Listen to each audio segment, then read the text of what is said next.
A COP30 entra na sua segunda e última semana decisiva para que os governantes decidam quais acordos serão tomados em relação às mudanças climáticas.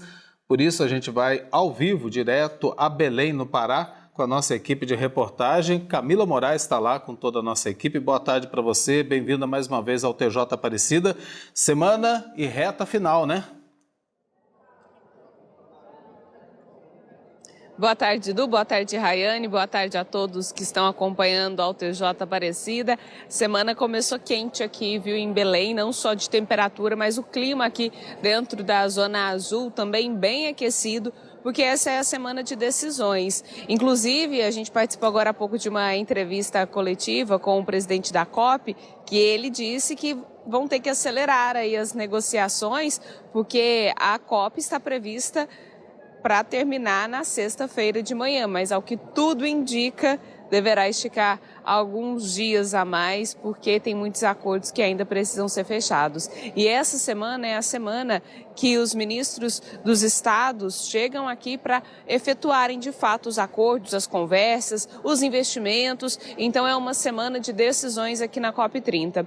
Nós participamos agora há pouco de uma entrevista coletiva, inclusive com o vice-presidente da República e também ministro da Indústria, Desenvolvimento e Comércio, Geraldo Alckmin, e ele falou sobre esse processo para poder transformar a fonte de energia do Brasil, né? Ele falou que precisamos sair da dependência de combustíveis fósseis com urgência, disse que o tempo de promessas já terminou e que a COP30 precisa marcar o início de uma década de aceleração e entrega. Ele também falou sobre uma consulta pública para descarbonizar a indústria no Brasil. Essa consulta pública vai acontecer nos próximos meses, até o fim de janeiro, para que de fato a descarbonização aconteça na indústria no Brasil. Ele disse que tem que antecipar os pacotes da COP, que provavelmente não vai terminar a tempo também, e falou um pouco sobre a reciclagem dos produtos para a economia circular.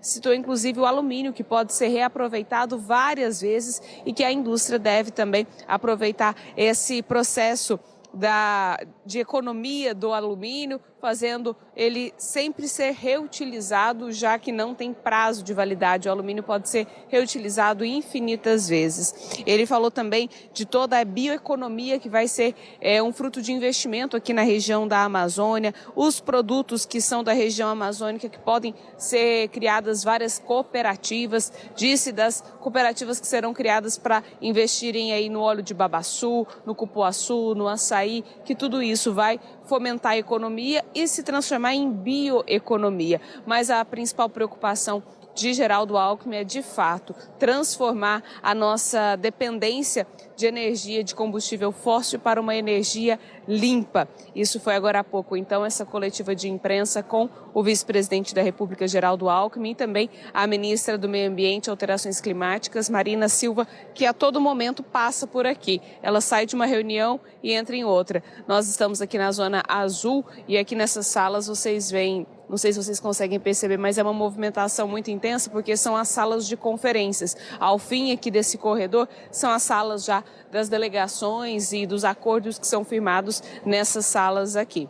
Bom, enquanto aqui na Zona Azul o clima está quente para que esses acordos sejam fechados, nas ruas de Belém também o clima está quente, porque hoje teve a marcha indígena que reuniu uma multidão aí de indígenas pedindo, então, para que eles sejam ouvidos e marcando, então, essa pressão para que possa fazer uma transição justa e olhando também para os povos indígenas. Vamos ver. O ato reuniu cerca de 4.000 indígenas do Brasil e de outros países. A marcha saiu da aldeia COP, o alojamento instalado na Universidade Federal do Pará, especialmente para a conferência, e percorreu as ruas de Belém. Com faixas, cartazes e cantos tradicionais, a mobilização concentrou suas reivindicações em 5 eixos: reconhecimento territorial como política climática, desmatamento zero e fim da exploração dos combustíveis fósseis e de mineração nos territórios, proteção dos defensores da terra, acesso direto ao financiamento climático e participação com poder real. Estamos aqui pela luta, pela nossa terra, pela nossa fauna, pelas nossos nossos pássaros que estão em extinção. Nós estamos aqui nessa COP para ter o resultado. Pedimos que Lula venha demarcar a terra para que os garimpeiros não entrem na nossa terra, nem no nosso rio. Estamos aqui fazendo nossa reivindicação contra o decreto 12.600 que o presidente Lula privatizou 3 rios. E nós não aceitamos se não tiver uma consulta livre e prévia informada. E ele voltou atrás e vai fazer a consulta depois de que nós vamos para a mesa de negociação. Nós não vamos sentar em mesa nenhuma se a gente não tiver feito a consulta livre e prévia informada. Os manifestantes também pediram acesso direto e facilitado ao financiamento climático e uma participação efetiva nas tomadas de decisão sobre o futuro do planeta.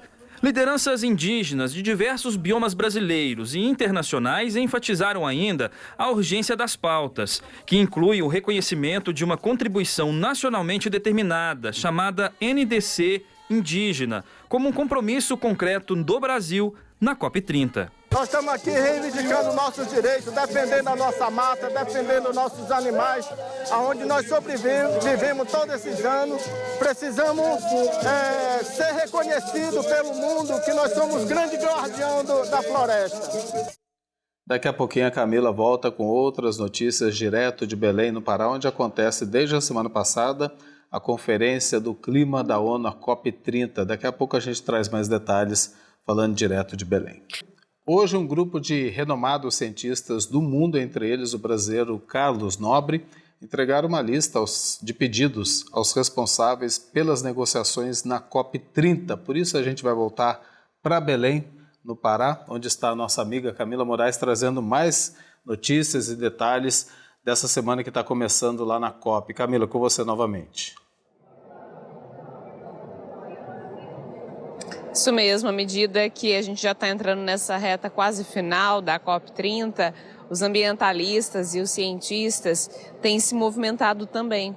Eles alegam que as medidas que estão sendo tomadas e as promessas que estão sendo feitas, elas não estão sendo suficientes para conter o avanço do desmatamento nas maiores florestas tropicais do mundo. A gente separou um material para você de casa ver.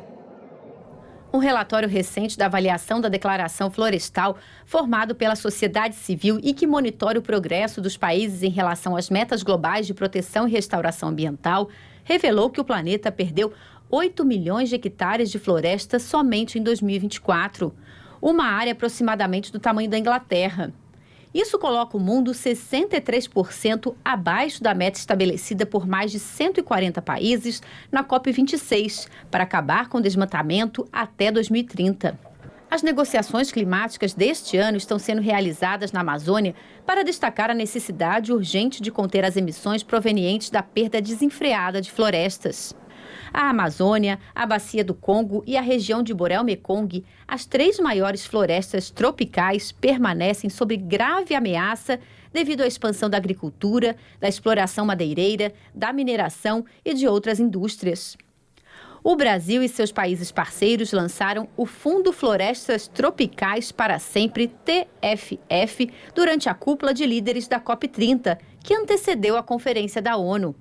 O fundo é destinado a fornecer financiamento de longo prazo para a conservação das florestas tropicais.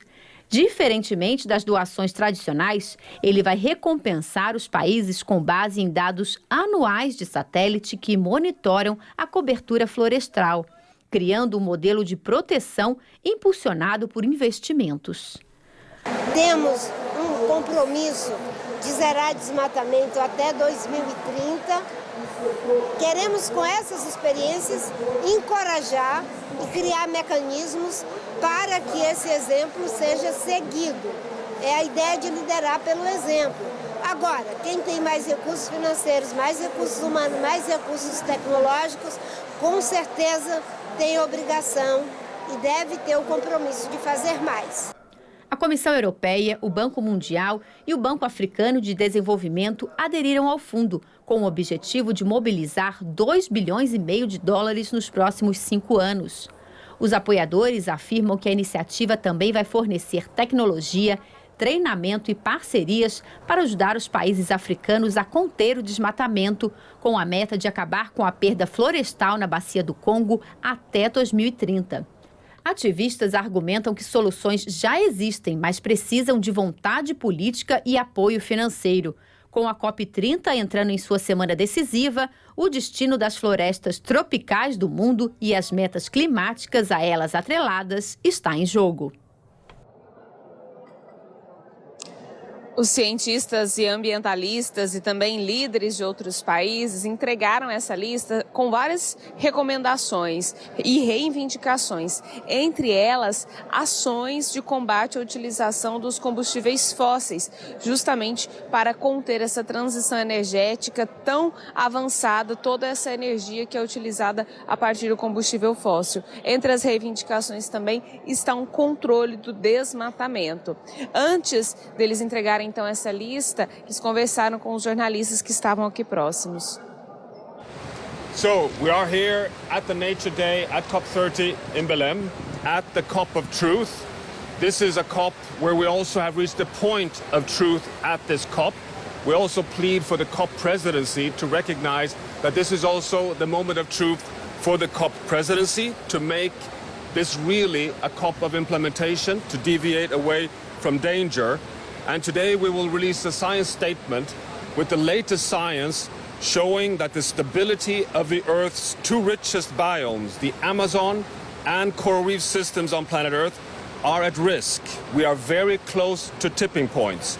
COP30 must deliver roadmaps to avoid these unreversible or irreversible changes to occur that will impact billions of people.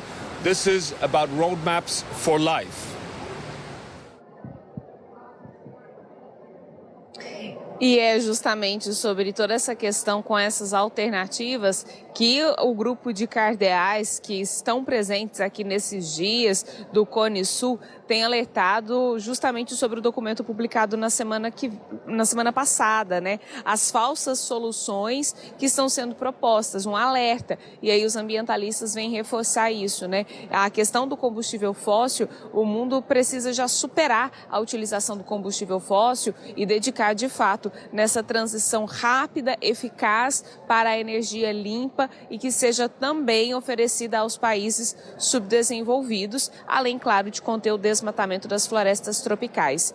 Daqui a pouquinho, a gente terminando a nossa entrada ao vivo aqui, nós vamos para o Museu das Amazônias, porque lá vai ter um evento e tem uma grande expectativa, porque estão todos os cardeais aqui que estiveram nesses dias aqui, vão para lá e tem uma grande expectativa de um anúncio que será feito. Então, terminando o link, nós vamos para lá para acompanhar essa expectativa do que pode ser proposto então pela igreja lá no museu.